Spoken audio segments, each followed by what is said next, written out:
Sa ngalan ng Ama at ng Anak at ng Espiritu Santo. Awat pag-ibig ng Diyos sa sangkalupa ay lubos. Sa malalakas na sigwa ng buhay, naghahanap ang tao ng pananggalang.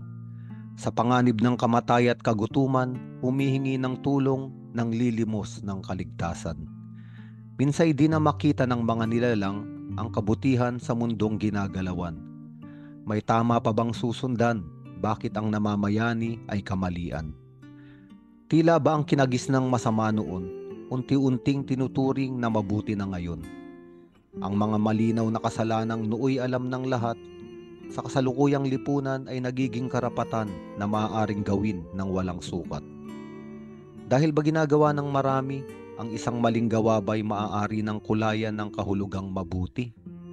Dahil mga tanyag na tao ang may sabi, ito ba ay matuwid na at nararapat ng lahat ay makibahagi? Ligaw ang tao, lito ang mundo, kaya nga marami ang nagtatanong, sino nga ba ako? Sarili hindi makikita, kahulugan ng pag-iral ay hindi matatagpuan. Kung ang tao ay walang mata na pagmasdan, kung sino nga ba ang dapat sundan? Sa buhay na ito, anong daan nga ba ang dapat patunguhan? Ang awit na ito ay nagsasabi na tanging ang salita ng Diyos ang nasa katuwiran at ang kanyang mga gawa ang katotohanan. Mula sa mga bibig niya, ang sangkalangitan ay nalikha at lahat ng naroon ay binigyang buhay ng kanyang paghinga.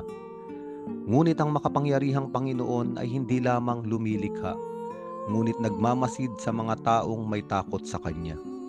Sila ay Kanyang pinapatnubayan at tinutulungan. Kailanman ay hindi sila babayaan.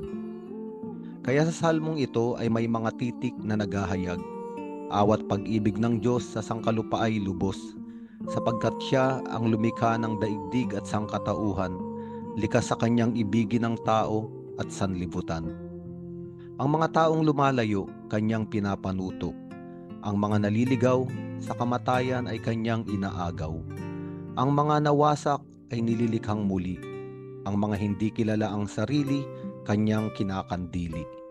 Kaya nga sinabi sa Ebanghelyo, ganoon na lamang ang pag-ibig ng Diyos sa sanlibutan, kaya't bugtong niyang anak ay inialay upang lahat ng maniwala ay magkaroon ng walang hanggang buhay.